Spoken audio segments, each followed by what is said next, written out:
So here's how you can set up a switch in Patcher. So a switch is like a button, but it has more than two settings. So with a button, you have on and you have off. Whereas with a switch, like in a lot of plugins, you could have like different kinds of filters or different things like that. So here I have a really simple example where it's either going to play FL keys, 3OSC, or a flex patch, depending on where I have this switch set.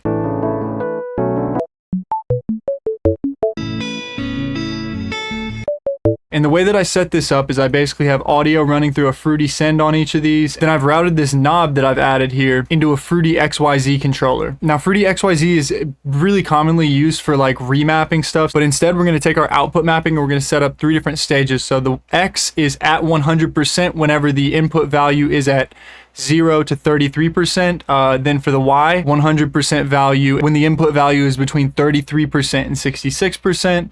And then the Z is going to cover that last third there. Now the only caveat is you want to go in and make sure you bring this last point down so that when you're at 100%, you don't have the X, Y, and Z being on. That's just an easy thing to forget. And so the easy way to think about this is anytime that your input is in this little range right here, it's going to be set to 100%. Anytime it's in this range right here, it's going to be set to 100. And anytime it's in this range, it's going to be set to 100, with each of the other ranges being set to 0. So then we can just take our switch right here and route it into the X, Y, and Z value position, and then route our X, Y, and Z into whatever parameter that we want to be at 100% in that particular like section of the thing. Another cool way you can set this up is having Fruity Sends that go into like splitting your signal path. So let's say you have a chain over here that does like delay and vocoding and a bunch of weird stuff. That's one path, and then you can split it into a different path that has different effects in a different path. Just for clarity, I'm just using a delay, a reverb, and a vocodex.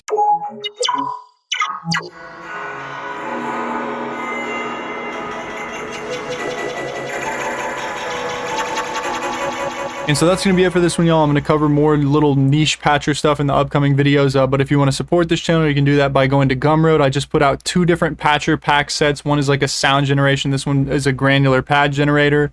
Then I also have another one that is like spectral effects. Or you can support by going to Patreon and getting samples that I put out every month, like this one that I used in this video here.